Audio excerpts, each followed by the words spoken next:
O futuro reserva uma vida diferente. As tecnologias de hoje serão obsoletas em pouco tempo, assim como algumas de 5 anos atrás já são ultrapassadas hoje. Ao mesmo tempo, uma volta ao passado é proposta por necessidades como a de uma vida mais saudável e sustentável. Tudo isso certamente vai revolucionar o modo de viver e também o de sobreviver.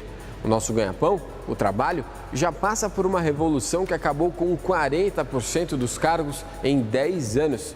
E a tendência no cenário mais conservador é de continuidade dessas mudanças. Mas não se surpreenda se o ritmo for ainda mais intenso.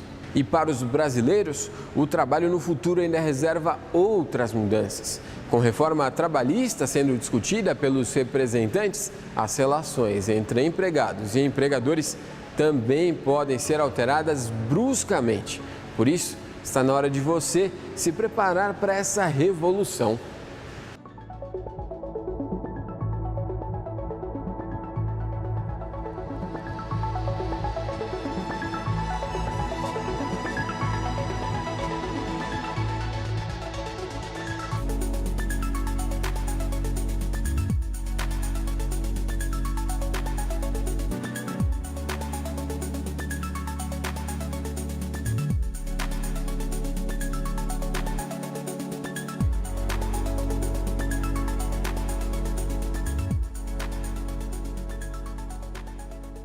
Quase todo mundo que mora em uma grande cidade conhece pelo menos uma pessoa que trabalhou com Uber nos últimos anos. A empresa tem atualmente 50 mil motoristas parceiros em todo o Brasil. Com a empresa, uma profissão antiga, a de motorista, ganhou um novo espaço. Saiu dos alvarás de táxis, empresas e serviços particulares para ficar ao alcance de qualquer um com um smartphone. O motorista passou a poder oferecer o serviço através do aplicativo, ganhando uma infinidade de clientes e modernizando o segmento por completo. Renato é um desses casos. Depois de trabalhar como taxista e manobrista, ele agora oferece serviços através de 3 plataformas diferentes. É uma forma de aumentar o rendimento em um mercado cada vez mais competitivo. Eu acabei deixando de trabalhar com táxi pelo problema da demanda de serviço que, com o tempo, ela começou a cair muito devido à entrada do aplicativo Uber no mercado, né? A demanda de táxi começou a baixar e eu trabalhava com alvará alocado, eu tinha um custo muito alto para poder manter esse táxi, então eu acabei deixando o táxi e acabei alternando por esses serviços de aplicativos particulares pela questão de ter um custo menor, certo? Embora os ganhos sejam menores que os do táxi, eu acredito que a demanda hoje ela faz com que compense tá migrando do táxi para esses serviços de aplicativo. A empresa deu origem a um verbete, uberização, que se refere ao encurtamento da distância entre serviços e clientes dentro da economia colaborativa, que ganhou espaço em tempo de crise, mais precisamente a que afetou o mundo em 2008. Isso mostra que basta um contexto social propício e uma nova tecnologia para uma mudança brusca, significativa. No Brasil não foi diferente. O contexto social era, como ainda é, de aumento do desemprego. O país encerrou o ano de 2016 com uma taxa de 12% de desocupação, totalizando mais de 12 milhões de pessoas querendo trabalhar, mas sem espaço no mercado. Mas essas não eram todas as pessoas insatisfeitas com a situação. Em uma média de todo o ano, 20,9% dos brasileiros ficaram na chamada força de trabalho subutilizada. São trabalhadores afetados não apenas pelo desemprego, mas por outros fatores, como, por exemplo, não conseguirem trabalhar tantas horas quanto gostariam dentro do limite de 40 horas semanais, e assim recebendo menos dinheiro também.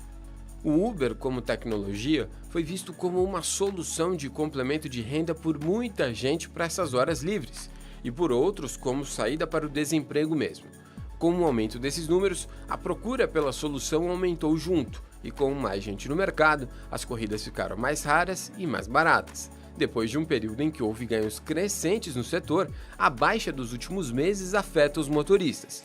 Os problemas geraram insatisfação e inclusive com processos judiciais, no Brasil e em outras partes do mundo, com profissionais reivindicando direitos trabalhistas. A minha visão, eu não creio num vínculo trabalhista, porque é uma parceria, né? É uma espécie de que eles me prestam um serviço e eu presto um serviço para eles, certo? Então eu não acredito que isso cria um vínculo trabalhista. Não é como eu prestar o serviço para uma empresa privada e essa empresa me remunera por isso. Não, do outro lado eles também estão trabalhando por mim. Eles estão fazendo propaganda, estão captando, estão regulando a parte legal da coisa. Em meio a essa crise de imagem, a empresa tenta se reinventar, pensando em novas possibilidades para o futuro, principalmente em uma que não precise de uma das origens do problema da empresa, um motorista. Quando a gente fala, por exemplo, do Uber, que aí já é público e nós todos conhecemos, dizer, o chofer de táxi, ele nunca imaginou que a sua profissão pudesse estar sendo ameaçada. E hoje você tem o Uber concorrendo, fazendo com que a concorrência seja legal, boa. O chofer de táxi não vai perder o seu mercado, mas ele vai ter uma concorrência. Agora, vem a tecnologia e nós vamos poder ter os carros sem chofer. O que vai acontecer, não sabemos. Mas vai acontecer, eles vão vir. Em Pittsburgh, nos Estados Unidos, a Uber já testa desde o fim de 2016 carros autônomos, sem motorista. Ainda com técnicos a bordo, os carros precisam de intervenção humana por causa de alguns obstáculos, mas a ideia é que em pouco tempo seja totalmente autônomo. Os carros são programados para andar em baixa velocidade e com grande distância de outros veículos para serem ainda mais seguros que os carros dirigidos por humanos. No Reino Unido, um carro sem motorista foi às ruas pela primeira vez em outubro, há 7 meses. O carro ainda andava bem devagar, mas o avanço é feito cada vez mais rápido. Neste caso específico, o desenvolvimento foi da Universidade de Oxford e não depende de GPS. O carro usa dados de câmeras e lasers para navegar na rota certa. Curiosamente, foi um pesquisador da mesma universidade que realizou o estudo em que afirma que 47% dos postos atuais de trabalho correm o risco de desaparecer. Entre estes trabalhos, talvez esteja o dos caminhoneiros. Basta ver um caminhão sem motorista circulando a uma velocidade normal nas estradas norte-americanas. O custo para transformar um caminhão comum em um que não precisa de motorista é de $30 mil. Mas a economia para a indústria que depende dos caminhões pode chegar a 170 bilhões de dólares a cada ano nos Estados Unidos. Com um projeto desse, cerca de 1.700.000 empregos ficam em risco no país. São várias as profissões com risco no futuro. As primeiras a serem afetadas são aquelas estritamente operacionais, repetitivas. Afinal, basta programar um robô para fazer a tarefa por um determinado período. Considere que um robô corta o risco à saúde do funcionário no longo prazo, eventuais problemas pessoais afetando o trabalho e, claro, custos trabalhistas. Evidentemente, o investimento em uma máquina dessas não é barato, mas a compensação vem no aumento indiscutível de eficiência. A tecnologia vai entrar destruindo alguns empregos, mas simultaneamente ela cria outros. Mas alguns trabalhos são absolutamente muito mecânicos, não dá para você delegar isso para uma máquina nem nada. A questão é o seguinte, de novo, é uma questão da distribuição social da riqueza ou da produção.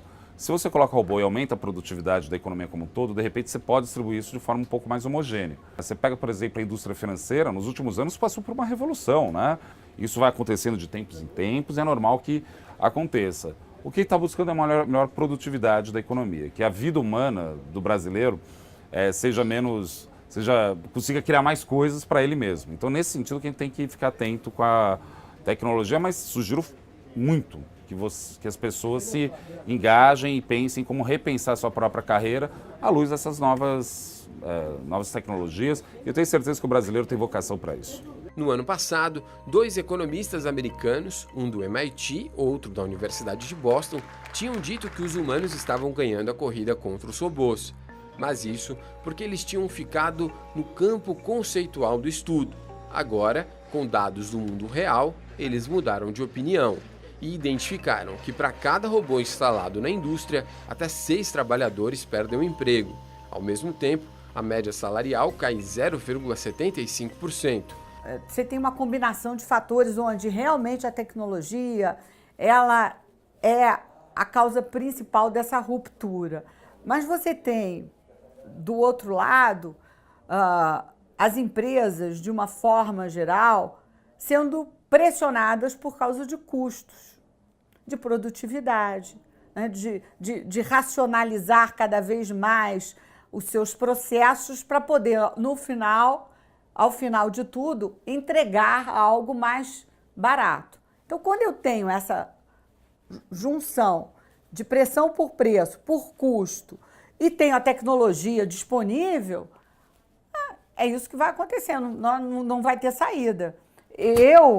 Qualquer um que esteja nesse mercado, vai ter que estar constantemente olhando para si, para o seu entorno e ver o que ele precisa aprender novo para poder realmente não ficar fora do mercado tão rapidamente.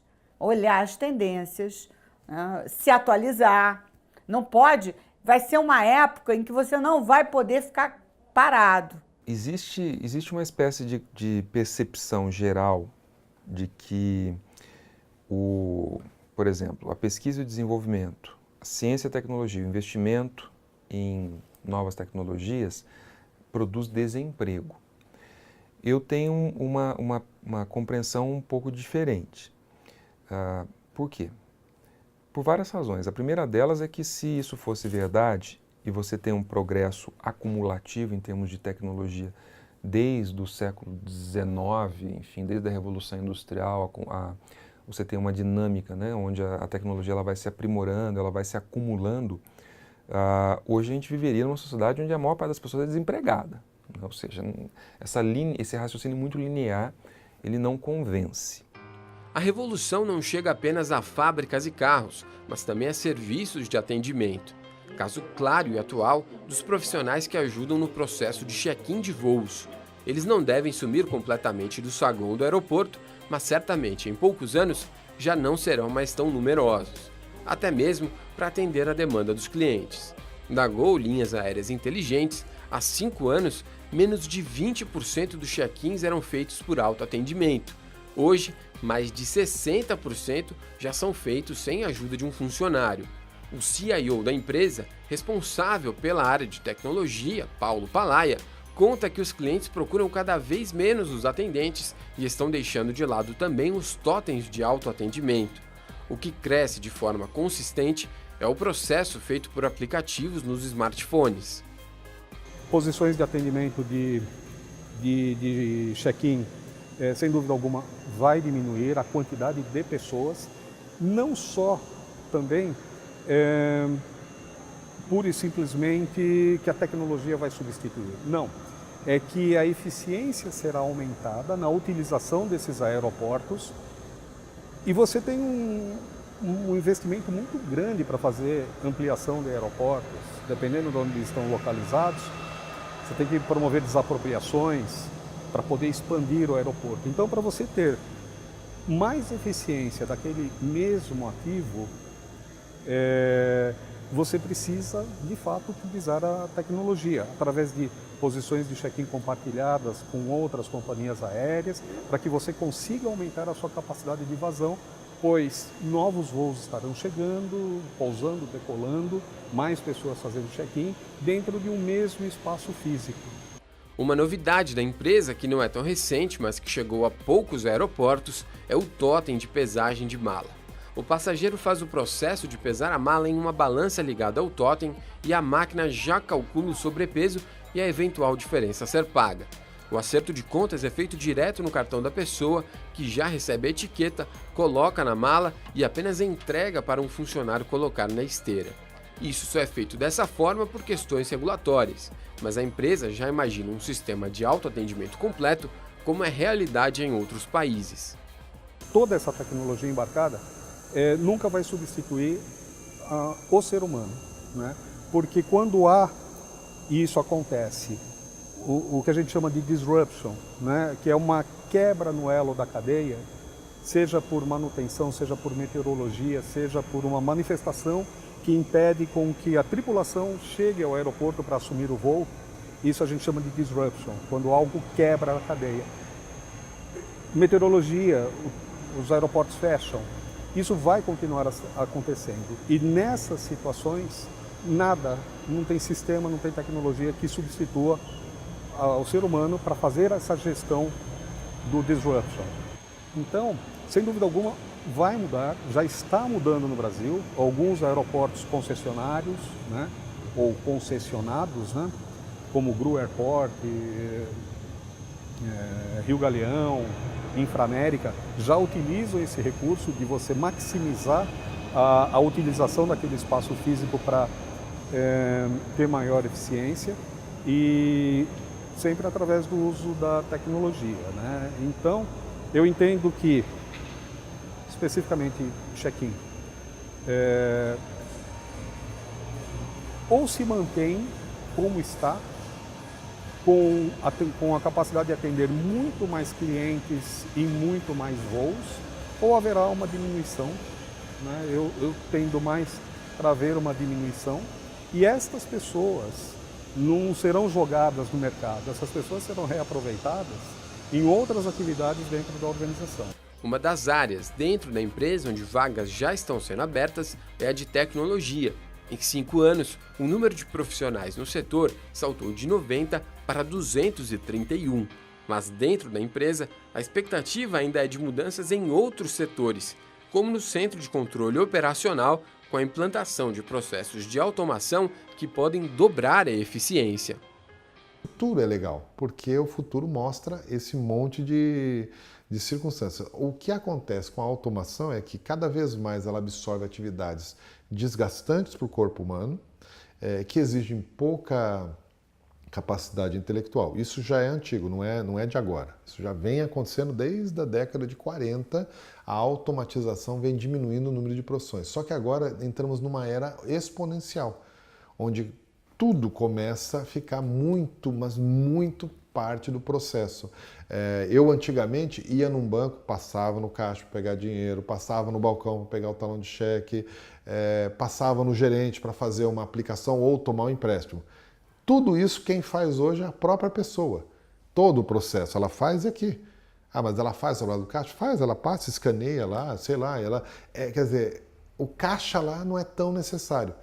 Não é mais necessário porque os sistemas vão automatizando. Esse processo cria uma realidade completamente na relação, completamente nova na relação do profissional com a carreira, com o trabalho, e muda completamente o cenário de profissões. O sistema de autoatendimento também já está no dia a dia de alguns brasileiros. A rede Enxuto Supermercados é uma das que já oferece essa opção para clientes em compras de até 15 volumes. 3 das 6 lojas da rede estão equipadas com a máquina. O cliente chega, inicia o atendimento, passa o código de barras no leitor e joga o produto em um saco plástico. O saco fica em uma balança que confere se o peso da compra está batendo com as informações dos produtos registrados. Se acontece algum problema, por exemplo, com o peso não batendo com o registrado, uma luz chama a atenção da fiscal do setor que vai ajudar o cliente. Se tudo der certo, o próprio cliente faz o pagamento com o cartão e vai embora. A missão do Enxuto, ela prevê que a gente proporcione a melhor opção de compra para o nosso cliente. E a gente percebeu de alguns anos para cá que tem uma tendência de pessoas com um pouco menos de tempo.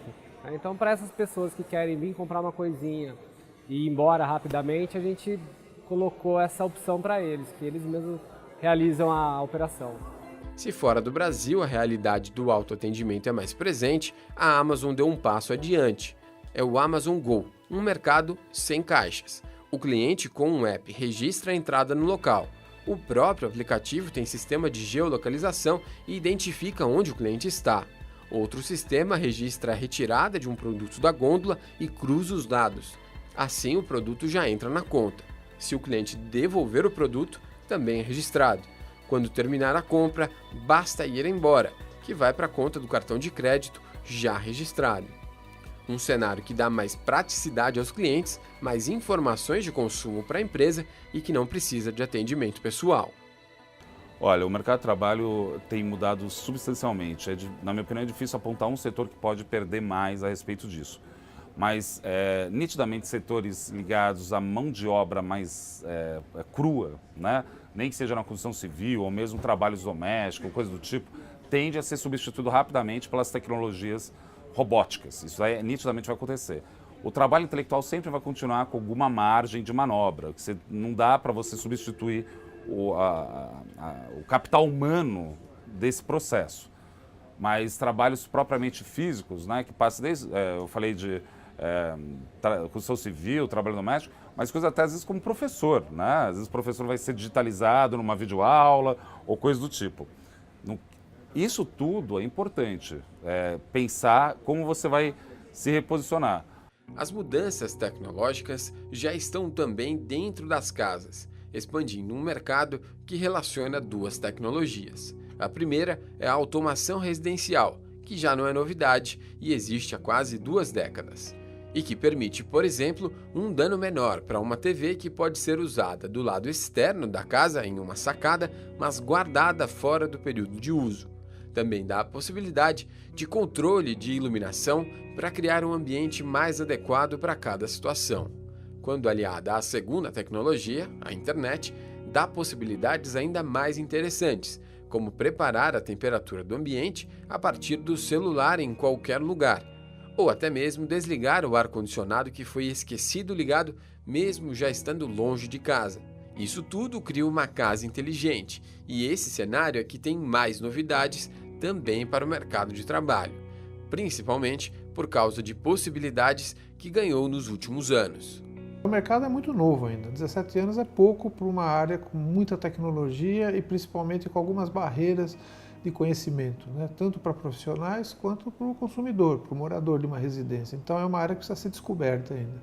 O nosso trabalho nesses 17 anos foi muito de propagação de conhecimento, de divulgação, mas ainda é um momento, e diria que mundialmente, não só no Brasil, né? As pessoas ainda não estão totalmente convictas da tecnologia dentro da sua residência. Para realizar tudo isso, o profissional é o integrador de sistemas, e o mercado está carente.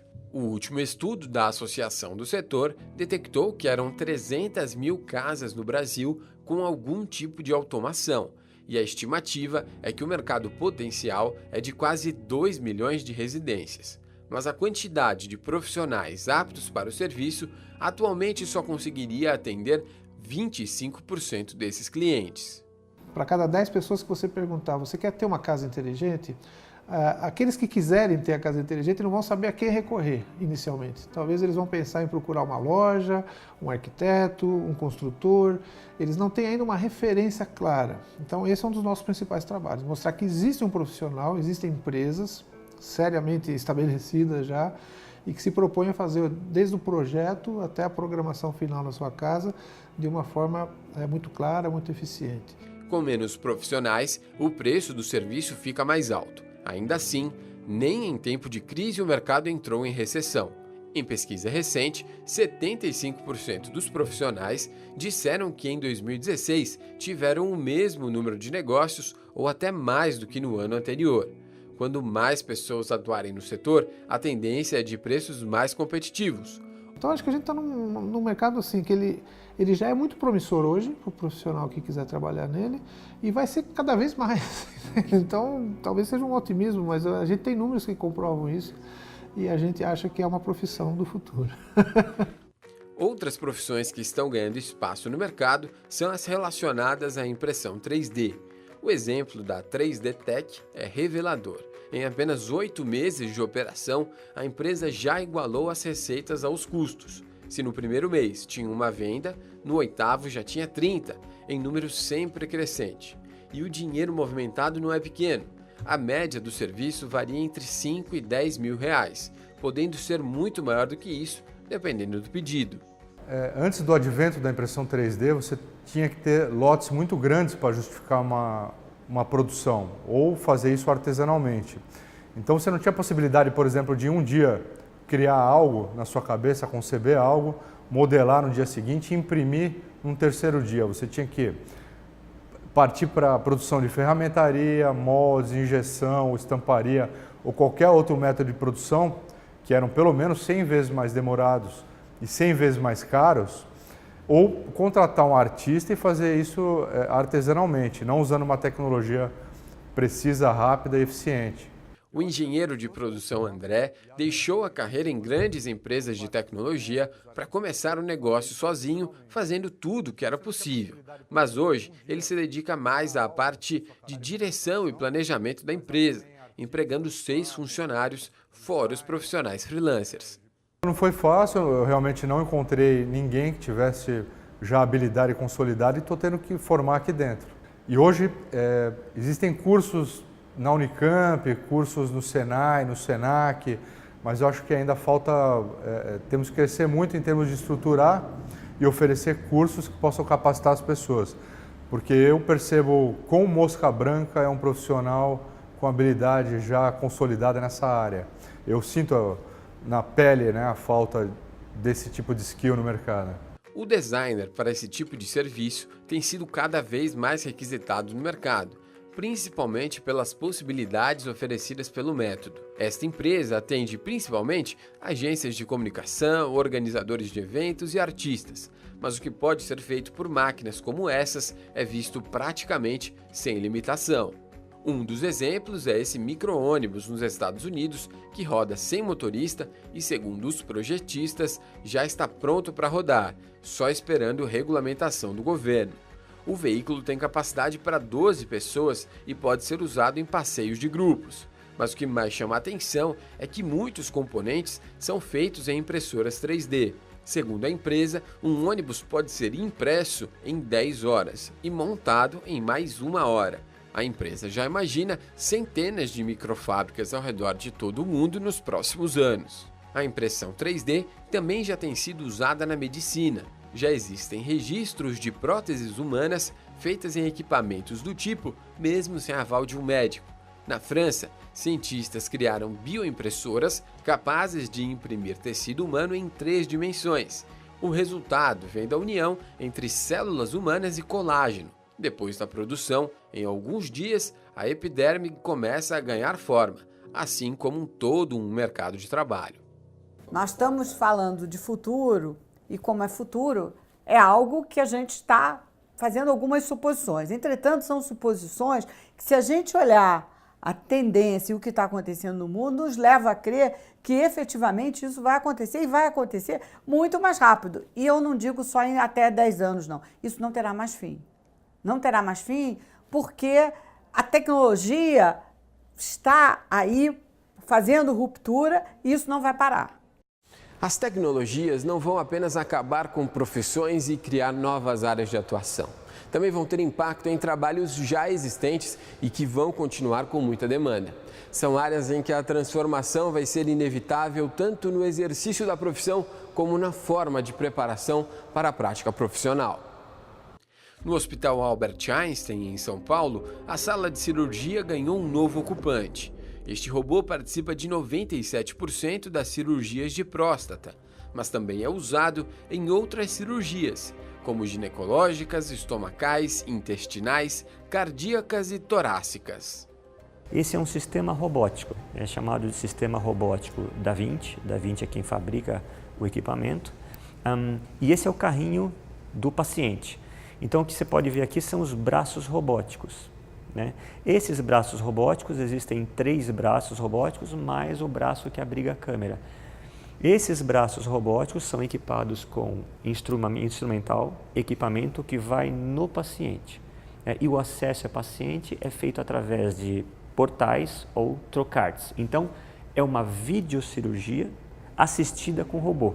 No último ano, o número de cirurgias robóticas no hospital cresceu 15%. Mesmo não sendo uma cirurgia barata e em período de crise. Entre os grandes benefícios está a recuperação mais rápida do paciente e com menor grau de dor. Isso acontece porque o robô permite uma facilidade maior de execução do procedimento, com um acesso menos invasivo, dando ao médico uma visão tridimensional e maior capacidade de precisão, inclusive filtrando movimentos mais bruscos do médico. O Sérgio faz cirurgias com o auxílio do robô há 6 anos e conta que há 10 anos nem imaginava essas possibilidades. Sobre o mercado de trabalho, ele visualiza um futuro bastante promissor. O número de cirurgiões preparados para isso é o ideal? Não. Não. A maioria dos cirurgiões ainda precisa de treinamento. É desejo deles? Total, desejo absoluto de que eles sejam treinados, né? Na mesma rede, mas na faculdade, o coordenador do curso de graduação em medicina ressalta que os alunos que estão em formação vão precisar de uma preparação melhor para lidar com tecnologia no exercício da profissão. Nós já temos algumas tecnologias, tem até um ultrassom portátil, que a gente usa na graduação. Jovens de 18, 19 anos, eles estão tendo acesso a um ultrassom do tamanho de um iPhone, para aprender, para complementar achados do exame físico. Isso era impensável há 20 anos atrás. O ultrassom há 20 anos atrás era do tamanho de um fogão. Hoje você tem um ultrassom do tamanho de um iPhone utilizado em educação, no aluno de medicina, não é um médico já formado. Olha como esse aluno vai fazer, ele já é formado rodeado de tecnologia. Qualquer tecnologia que agregue valor na relação entre o médico e o paciente é muito bem-vinda. A tecnologia que, de alguma maneira, diminuir essa proximidade, um computador pode me ganhar numa partida de xadrez, mas ele nunca vai entender o meu paciente melhor que eu. Pela mesma situação passa a enfermagem. No centro de simulação, a aula é feita com atores ou robôs, imitando situações que podem acontecer no dia a dia para que os alunos desenvolvam na prática a reação a cada situação. No centro de simulação, por exemplo, quando a gente faz a simulação com o ator e o aluno interage, a gente presta atenção nisso e faz um recorte exatamente sobre esse atendimento humanizado que o aluno tem que ter e desenvolve isso no decorrer do curso, né? Então isso não é uma disciplina única, mas isso é visto e revisto e discutido durante todo o curso de graduação em enfermagem aqui do hospital. Se simular um tratamento em um robô já chama atenção, imagine ser atendido por uma recepcionista não humana, ou então ser servido por um garçom todo programado. Um robô em forma humana já chama bastante atenção, mas quando pensamos que o robô é só isso, limitamos o entendimento do potencial deles. Um robô é uma máquina controlada ou que faz operações repetitivas. Certamente alguns chamam mais atenção pelo formato, mas não são só esses que podem estar na sociedade nos próximos tempos. Veja este estacionamento, onde a máquina faz a função do manobrista. Não tem formato humano, mas faz a função que uma pessoa poderia fazer. Além disso, nem só de robôs é alimentada a tecnologia que muda o mercado de trabalho. Esse período que nós estamos passando é um período que vai começar uma nova era, que vai ser uma era de mudanças constantes. Então, quando a gente olhar para trás, a gente vai ver mais uma mudança que a gente teve, né? Diferentemente do que aconteceu na Revolução Industrial, que era um mundo que vinha mais ou menos tranquilo, tal, e que teve aquela mudança radical que afetou muita gente. Agora, a gente já vive nesse cenário vulnerável, incerto, complexo e ambíguo, e que vai continuar. E isso não necessariamente é uma má notícia. A gente pode transformar desse limão uma limonada bom para todo mundo. Vamos ver se a gente consegue, como sociedade, organizar esse movimento e a disputa pela renda que vai ser gerada. A tecnologia também muda a forma de dar segurança, desde monitoramento à distância através de imagens até o controle de entrada. O grupo HNA de segurança privada desenvolveu o SIGA, um sistema de controle de entrada através de reconhecimento facial. Um rosto reconhecido é suficiente para abrir passagem, mas a máquina barra a entrada de um rosto desconhecido. Em um condomínio como esse, onde moram centenas de pessoas, o sistema auxilia o trabalho do porteiro, agilizando na entrada de moradores. Para quem chega de carro, o sistema também é usado, mas na versão móvel, com um segurança levando o aparelho com o aplicativo para fazer a identificação. O diretor-geral da HNA Eletrônica, Diógenes Lima, entende que a tecnologia entra como aliada do funcionário. As pessoas ficam mais tranquilas porque elas sabem que, de alguma forma, não só aquele profissional que está ali à disposição, que está mais próximo, mas que outras pessoas estão monitorando aquele ambiente. Isso faz com que ela fique mais tranquila nos momentos de dificuldade ou nos momentos de apreensão. E também é verdade que os marginais eles acabam também ficando mais atentos a essa questão e muitas vezes eles procuram lugares onde não existe essa tecnologia para fazer as suas ações, né? Mesmo que não seja realidade na Hana, a tecnologia dá a possibilidade da prestação de um serviço sem a presença humana, ou pelo menos com um quadro menor do que o atual nas ruas. O monitoramento por câmera já existe há décadas no setor público, mas sempre precisa de evolução e melhoramento. Em São José dos Campos, no interior de São Paulo, o sistema existe há 15 anos, mas o Centro de Operações Integradas, o COI, uniu em um local o monitoramento das quase 500 câmeras da cidade para servir diferentes áreas da gestão municipal, principalmente a segurança pública e a mobilidade urbana. A gestão tecnológica é feita em parceria com o setor privado há 5 anos, ganhando melhorias. O COI, desde quando foi criado, ele visa justamente desburocratizar o sistema de segurança da cidade. Então você uniu ali frentes do poder público, Departamento de Trânsito, Mobilidade Urbana, Polícia Civil, Polícia Militar, a Guarda, num único espaço, onde o poder público e os seus setores conseguem se interagir. E agora, com esse Conselho de Cidade Inteligente, nós estamos firmando uma parceria com a Ericsson, que está começando esse processo de gestão inteligente no poder público, começando pelo COI. A exigência para os 40 profissionais que trabalham no local é que tenham experiência de rua e treinamento específico para a função. Mas São José ainda deve ter mais novidades para se tornar uma cidade inteligente. Essa experiência do COI deve ser ampliada com a implementação de sensores de tiros e climáticos da mesma empresa parceira. O sucesso dos trabalhos também já proporcionou o comprometimento do governo federal no apoio para a criação de um polo de inovação em internet das coisas para a área de segurança pública. O impacto vai ser sentido no mercado de trabalho com maior estímulo ao setor. A questão de empregabilidade na cidade e do trabalhador é onde ele tem que buscar a sua qualificação profissional. É isso que a prefeitura está muito atenta. Porque aquele emprego formal dos anos de criação da CLT, dos direitos trabalhistas muito bem consolidados, nós estamos vendo essas modificações para que o mercado possa se adaptar ao mercado mundial, o mercado brasileiro ao mercado mundial.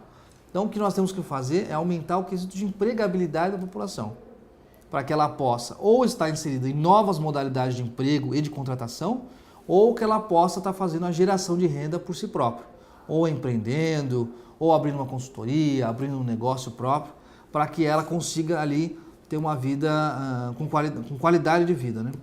Neste contexto se insere o Parque Tecnológico da cidade, onde estão muitas empresas dando suporte a essas iniciativas. Uma das empresas instaladas no local é a Engitelco, da área de engenharia de telecomunicações e que presta serviços para as principais teles do Brasil e já começou até a exportar serviço.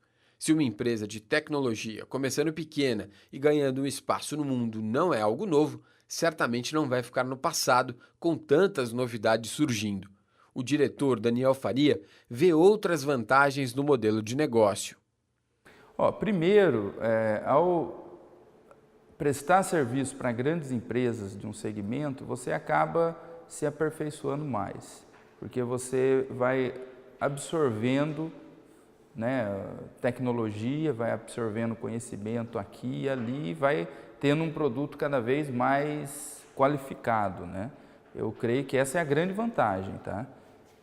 E um outro ponto de destaque também é que ao se aperfeiçoar, você vai tendo possibilidades de inovar também. Eu acho que a inovação é um grande requisito do segmento de empreendedorismo, do empreendedor, né? Não é fazer mais do mesmo, é fazer alguma coisa a mais, alguma coisa diferente, né? Por fatores como esses é que o empreendedorismo é visto como um dos modelos de negócio que mais vai ganhar espaço no futuro. Eu presto serviço para grandes empresas e percebi que ao longo desses anos a demanda por esse tipo de atividade como a minha é cada vez maior, né? Então as grandes empresas elas focam no seu produto final, né? E deixam atividades correlatas, elas buscam parcerias e normalmente a pequena empresa ela consegue um nível de relacionamento muito maior, né? Porque o dono da empresa, o o empreendedor está ali junto, então ele conhece toda a dinâmica, né? Então eu acredito que sim, é um caminho que é sem volta, né?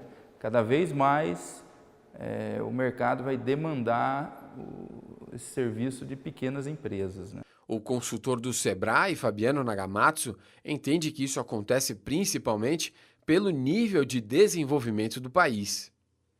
Fazendo um paralelo com países desenvolvidos, a gente vê que muitas multinacionais têm os seus P&Ds, pesquisa e desenvolvimento, ou muitas são vinculadas às universidades.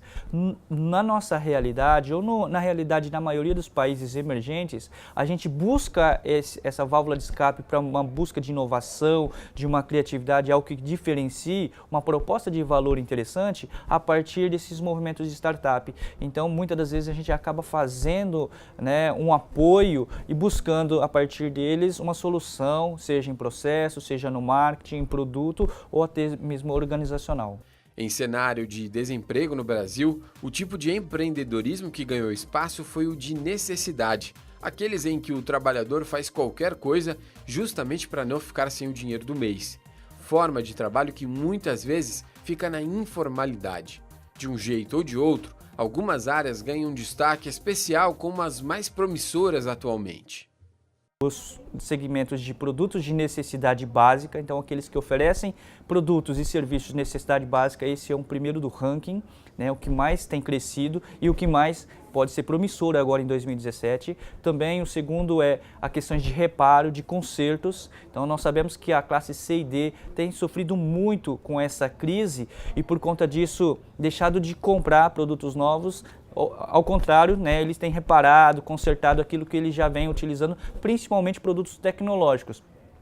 E o terceiro segmento seria o segmento de serviços especializados, serviços que possam gerar um custo menor para a empresa, um custo operacional e dar um pouquinho mais de eficiência na questão da produtividade. E é justamente sobre o futuro profissional das pessoas mais carentes da população que fica a maior dúvida com as mudanças do futuro. Afinal, com menos acesso a estudo, são pessoas que acabam fazendo justamente os trabalhos que vão ficar mais raros, os operacionais.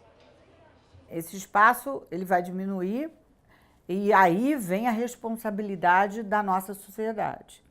E aí eu digo sociedade, os governos, os empresários, todo mundo que está no meio corporativo que possa ter decisão, ou seja, de cada cidadão. Porque esse vai ser um problema, assim como foi quando houve a Revolução Industrial. O grande problema hoje é que, como você não tem investimento tecnológico no Brasil, os empregos que são oferecidos são empregos no setor de serviço, que praticamente não incorpora tecnologia, ou incorpora muito pouco tecnologia, quer dizer, se você pensar que nos últimos, de 2003 a 2013, para pegar 10 anos, né, que teve crescimento econômico, né, você teve a criação de 2,1 milhões de empregos todos os anos, né, nesse período. Empregos formais, né, trabalho formal, é bastante emprego. Desses 2,1 milhões, 94% paga até 1,5 salário mínimo. Então não são empregos que você pode dizer altamente qualificados, né? A qualificação é bastante baixa, ou seja, não se exige propriamente qualificação. Por que isso? Porque você não tem uma dinâmica de investimento tecnológico na estrutura econômica brasileira. Você tem uma dinâmica de tecnologia muito defasada. O que significa que a produtividade do trabalho cai, o que significa que você não pode pagar melhores salários, enfim. O brasileiro é uma potência, né? Pega, por exemplo, setores que vão ir muito bem no futuro, como, por exemplo, a parte de tecnologia, que tem a ver desde drone até robô, programação. Hoje em dia o brasileiro consegue fazer isso até de forma autônoma, né? Ele pesquisando sozinho na internet, fuçando as coisas, resolve isso. Se a gente organizar um pouco mais isso, acho que dá para construir muito mais frentes, né? E organizar esse trabalho que já é bastante natural, né? Nesse sentido é muito forte, né? Essa capacidade de empreender. Né? Eu acho que o empreendedorismo sempre vai continuar no brasileiro, mas cabe ao Estado brasileiro dar condições para isso, né? Uma legislação adequada para empresas bem pequenas, né? A gente já está avançando um pouco nisso, já avançou bastante, até você pega um Simples, é um avanço fundamental quando você vai fazer o tratamento tributário disso. Mas assim, por exemplo, bancos públicos como o BNDES ter crédito, que seja fundo perdido para uma empresa de garagem. Só que isso só surge se os juros caem. Depois de uma intensa crise econômica, o governo federal tenta implementar medidas de ajuste fiscal que vão afetar diretamente os trabalhadores brasileiros. Começou com a ampliação da terceirização, mas ainda vai se estender, com reformas mais drásticas e de longo prazo. Com a aprovação da lei de terceirização, o professor de Sociologia da USP, Rui Braga, acredita numa inversão do mercado de trabalho no médio e longo prazo, com mais terceirizados do que contratados diretamente. O trabalho terceirizado é um trabalho mais precário. O que significa isso? Significa que o trabalhador terceirizado ele tem um acesso mais dificultado em relação aos direitos e à proteção trabalhista. Ao mesmo tempo, o trabalho terceirizado ele é um trabalho que tem características de um tipo de trabalho subalterno, tanto mais explorado quanto mais dominado do que aquele trabalhador diretamente contratado. Então, é notório que o trabalho terceirizado, enfim, o trabalhador terceirizado, ele trabalha mais horas ao longo da jornada, ele recebe menos, ele trabalha em média 4, 5 horas a mais por semana, ele recebe em média 27% a menos, ele se submete, vamos dizer assim, a condições de trabalho mais estressantes, mais duras e, consequentemente, ele adoece com mais frequência, ele é submetido a taxas de rotatividade, ou seja, de entrada e saída, demissão e admissão, muito mais intensas, né, do que o trabalho diretamente contratado. Mas para outro tipo de profissional, em área mais desenvolvida e com mais experiência, a consultora Irene Azevedo vê lados positivos na mudança. Nós começamos a observar uma tendência desta mudança. Até porque, muitas vezes, a empresa não pode contratar uma pessoa por um período, talvez, de 40 horas. Mas ela pode ter essa pessoa por 2 dias na semana. Então, isso a gente já começa a ver que isso já começa a ser uma alternativa, né? Gente muito sênior que está no mercado de trabalho, que às vezes barra, diz, mas eu não posso contratar, isso é muito caro. Né? Nós estamos hoje vivendo ainda uma crise. Estamos saindo, está melhor, mas estamos vivendo uma crise. Ele termina com esse critério, com essa limitação imposta de não poder terceirizar atividades fim, mas está longe de ser realmente uma possibilidade restrita e ampla de terceirizar absolutamente qualquer coisa ou qualquer atividade ou a própria função, como se esta lei permitisse a mera locação de mão de obra, né? A contratação de mão de obra, a contratação de empregados, como se fosse uma mercadoria através de uma empresa interposta. Essa é uma realidade que, a meu ver, não existe nesse projeto atual. Ele termina com esse critério de atividade fim e atividade meio, mas a terceirização ela continua encontrando limites justamente no modelo clássico do vínculo empregatício que está lá intacto na CLT. Isso não se alterou. A expectativa em relação à reforma trabalhista é de maior flexibilidade para diversos pontos, como a jornada de trabalho, o banco de horas, a redução de salário e o parcelamento das férias. Você tem aí a tentativa de fazer com que a jornada ela se torne flexível. Então você pode, por exemplo, aplicar ou, enfim, generalizar o trabalho intermitente. Você pode fazer com que o trabalhador trabalhe algumas horas de manhã e algumas horas à noite, geralmente quando tem pico de demanda. Você pode fazer com que, no setor de serviço é mais comum, isso tenderia a se generalizar.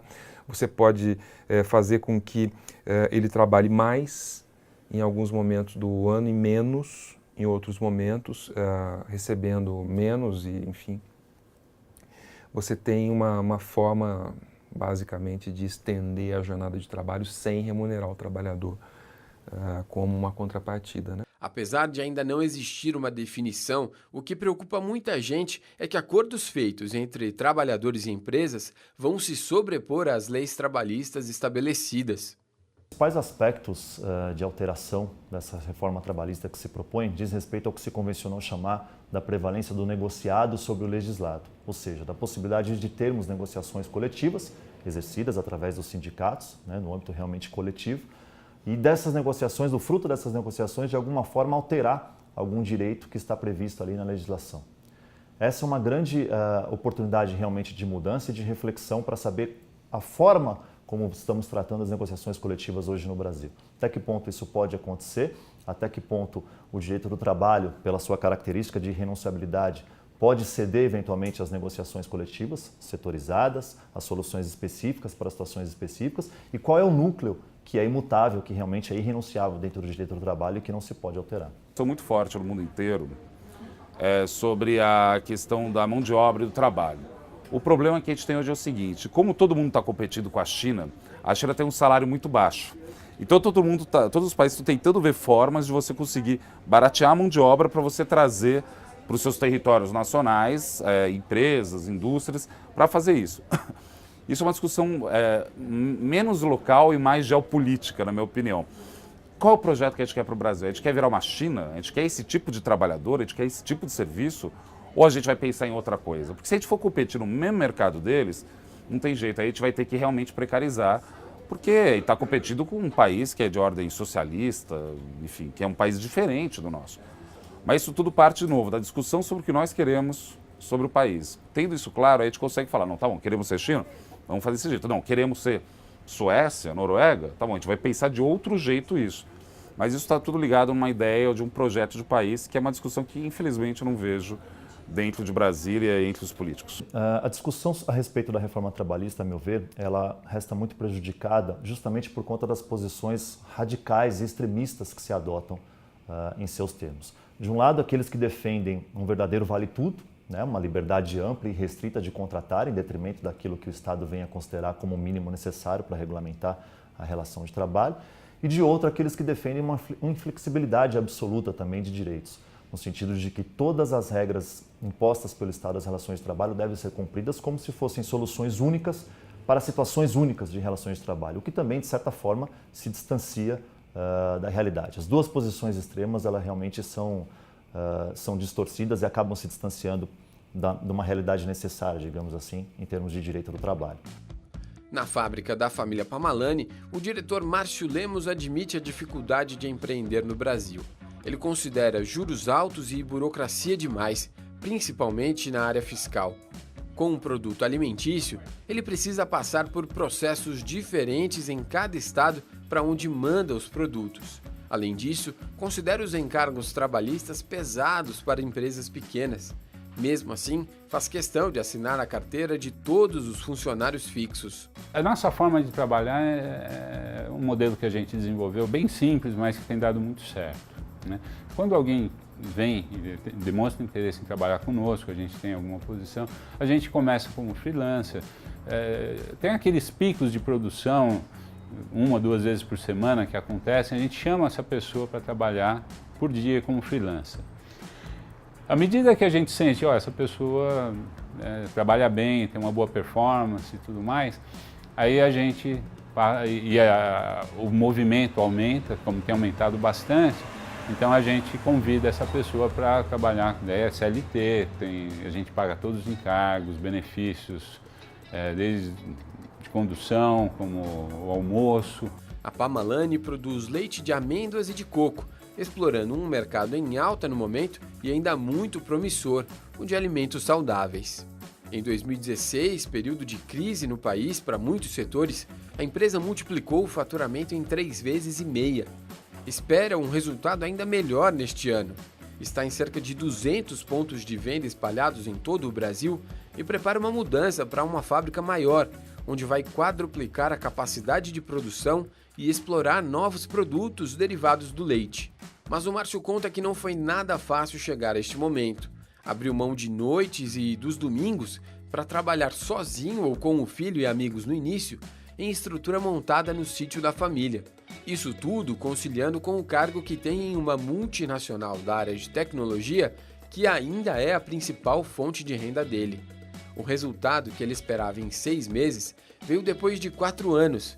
Mesmo com todo esse contexto, ele sabe que valeu a pena porque o investimento é algo que dá prazer a ele. Eu sempre gostei de cozinhar, inventar coisas assim e coisas saudáveis, né? Às vezes você tem no mercado algo que você gosta muito, mas você acaba não consumindo muito porque tem muito açúcar, muita gordura. E eu sempre gostei de pegar essas coisas, ter uma ideia diferente e tentar deixá-las de uma maneira mais saudável produzindo em casa. Muita gente faz isso, né? E aí a gente fez com que isso virasse um negócio. Essa foi a ideia, né? Para fazer aquilo que você gosta, uma coisa muito saudável, que as pessoas também valorizam, precisam. O Márcio já tem muitos anos de experiência no mercado, mas esse aspecto de buscar algo que dê prazer deve ficar cada vez mais forte. Então tem muito jovem que é estimulado, é pressionado a entrar numa empresa, fazer uma carreira, crescer, ficar anos ali na empresa. O jovem olha e fala, não é isso que eu quero. Não é mais isso. Eu quero o equilíbrio de vida, eu quero trabalhar numa empresa que seja descolada, uma empresa que eu consiga perceber os valores dela perto dos meus valores e que eu me alinhe. E tem até o mantra do eu quero trabalhar naquilo que eu amo. Mas mesmo investindo em uma área de interesse e por isso até de conhecimento, o caminho do empreendedor é longo. Então assim, tem que estudar muito o mercado, porque não adianta você saber fazer bem alguma coisa. Essa alguma coisa tem que ser interessante para o mercado, né? Então você precisa identificar uma oportunidade de negócio, uma boa oportunidade, é o primeiro ponto. Segundo, você tem que se preparar com recursos financeiros e também como que você vai produzir isso numa certa escala que te dê um retorno positivo. Então, isso demanda tempo, você tem que buscar equipamentos, às vezes, identificar um local que você possa ter essa atividade, né? Tudo isso tem que ser muito bem pensado, porque tudo isso de alguma maneira vai impactar no seu custo, no custo do seu produto. Você também tem que ter muita persistência. Quando eu comecei, eu lembro que eu gastava toda uma tarde de domingo fazendo uma quantidade muito pequena, ganhava, eu lembro que eu calculava, puxa, essa semana eu vou ganhar R$80. E eu perdi toda a minha tarde de domingo. Mas eu sabia que aquilo era o início. Você não pode pensar que você vai começar a fazer alguma coisa hoje e amanhã você está tendo um super lucro. Não é assim, infelizmente não é assim.